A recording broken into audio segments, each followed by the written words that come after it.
up, everyone? My name is Pedro Cleto. This is Just Our Podcast. As you can see, the tables have turned a little bit. Now I am your host, and here we have Jordan Hernandez with me today.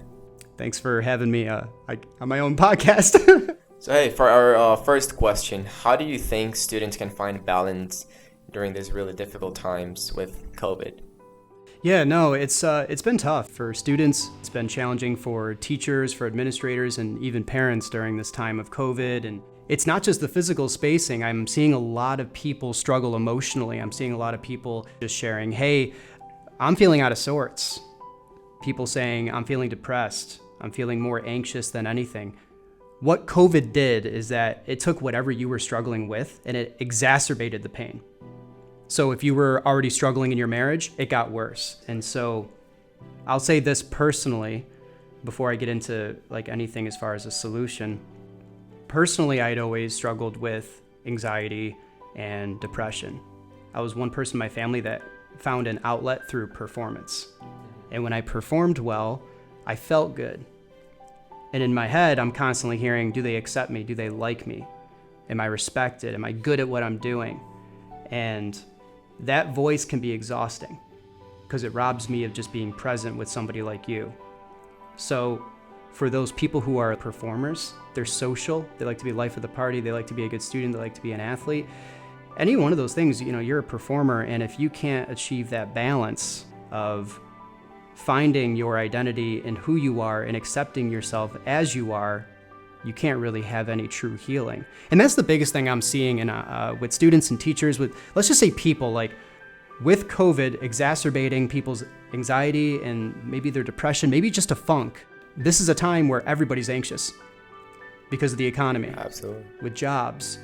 Once you've identified like, okay, I'm struggling. This is what happened to me. It was right around May. I lost a family member. And that was really hard on me, and it was really hard on my family. And I didn't communicate that to those closest to me. And it was tough. Not just on me, but those around me. Absolutely. And I think the number one thing is identifying what you're feeling. And I think a lot of times you're feeling sad, but you don't really know what's really causing it. So I think, like you said, once I identified, I was able to learn different solutions for that. So it's definitely helped me throughout some situations that I'm dealing with. All right, man. So it sounds like you were struggling through this pandemic. Did you have any creative outlets to get over this? Yeah, back when I was really struggling with just anxiousness, I lost interest in things. And this is what I'm seeing a lot of people struggle with. When you're in a funk or you're depressed, you start to withdraw from your friends. And I noticed that I was doing that with things that I liked, where I became very distant from people and I became very distant from my family, and it was exhausting. And so I started writing, and that really helped. I started listening, to the YouTube videos that were positive, because that was a big thing for me. I was listening to a lot of negativity because I was feeling that way. As I started to write things down and I was putting feelings to word, I started to feel this crystallization of like, wow, oh, this is working. This is what I'm feeling. And then I'm thinking of ways I can combat it, almost like I'm having a conversation with myself, Right. Mm-hmm. And I think it's said that all healing begins the second you accept yourself for who you are as you are. And that was a big deal for me and it's emotional. I think I denied for a long time that I was really struggling with depression. And I felt a lot of people look at me differently, and they were worried, and they were asking like how things were. And I'm like, I'm fine. Which is code for most guys for I'm not fine. And I started to get help. I went to a therapist, and I started really talking about this stuff. And the second that I did that, it was amazing because my relationship with my father's gotten better. I moved into like a new state of mind, and I started getting help. I started writing more. I started going to therapy actively. I started like talking with my family members about these things that were really pent up for a long time. And to be honest with you, now that I've addressed that head on, it's really helped a lot. I really admire what you did with the podcast, because even the name, it says it all, like Just Start, because a lot of people, they start like debating themselves, and they're always procrastinating and waiting for the right moment, but the right moment is now.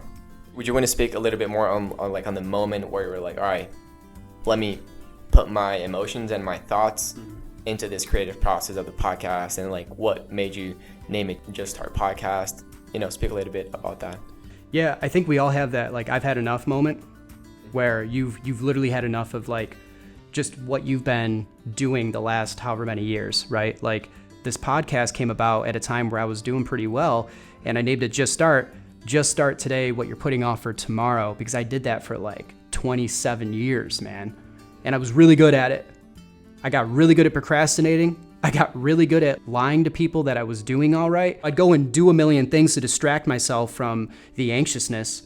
And it worked really well there, but then I'd come home exhausted and I just wouldn't talk about my stuff at home, which is horrible for family. Absolutely. I learned this from my brother. In the recovery world, when you go to AA or NA, it's really amazing. I went to support him. Like, I didn't have that problem. But when I was there, it was amazing. I felt the most accepted ever, because they asked me, what's your name? And I was like, I'm Jordan. But they're like, no, like, we want you to be a part of this because you're helping your brother. When you go to an AA or NA, it's life or death. If those people aren't helping each other out, if they don't have a sponsor, somebody, it's life or death. You got to treat mental health the same way as your physical health. Because it's sometimes that those emotional pains that you have are worse than physical pain. And so I had to stand up and say, hi, I'm Jordan Hernandez. I struggle with anxiety. Yeah. I struggle with people pleasing. And I struggle with running from and numbing my pain and doing all these things. And I think the second that you start to get real with yourself, like really have that conversation with yourself, whether you write it down or you just think aloud to yourself, what is it that I'm struggling with right now? Identify what that is. And then from there, ask yourself and others, well, what could I do with that? Because like you said, it's a battle, and it's not a battle you can do on your own. I had a whole team of people, so you better build that army. Like, I remember a guy pointing at me like this emphatically. He goes, you want to know what happens with depressed people and people who have anxiety or people who are in a funk? They don't want to deal with other people because they don't want to have their problems be their problems, so they just keep it all bottled up, which I did a long time. So he's like, call your dad and let him know what's going on. Tell your brother, tell your best friend, and then as you do that, you're going to start to see who's really there for you. And not all of them may. Maybe you ask 6 people and 2 or 3 of them are the ones that really care. And you got to build that army, because you got to treat this thing like it's a freaking war, man, because it is a war. Between 6 inches right here, there's a war that's raging. Something that you spoke on that I think is really interesting that we can expand on that is self-judgment, right? Yes. I think a lot of people, they are judging themselves and judging who they are, or, let's say even specifically on you, like putting out content, let's say in written form or in audio. Sometimes you may record something and you judge it before you even put it out. Oh, yeah. Right? Yeah. Like, what advice can you give to, let's say, people who are maybe trying to write a book or maybe start their own show, like a podcast, or putting out content on LinkedIn, other platforms? Like, what advice would you give to people in regards to like self-judgment? And listen, self-talk is one of the most important things that you can learn to get better at. You are self-negotiating with yourself all the time. Should I get this to eat? Should I study here first? No, I'm going to do this. I'm going to do that. That was college for me. I was the master procrastinator by just always putting things off. Now, was I winning or losing that battle in self-negotiation? Losing horribly. If I don't go and do those things that I say I'm going to do, I become unreliable to myself. Guess what? I become unreliable to other people. The thing is when you treat it like a battle, and let's just say your thing right now is procrastination. I've had plenty of conversations with young adults about these types of struggles, about real things. Their parents' divorce, a bad breakup, them feeling horrible about themselves and insecurity. They let those things dictate them. They have terrible self-talk, because self-talk is all about you just accepting yourself and almost praising yourself. A lot of people don't do that. You want to know why?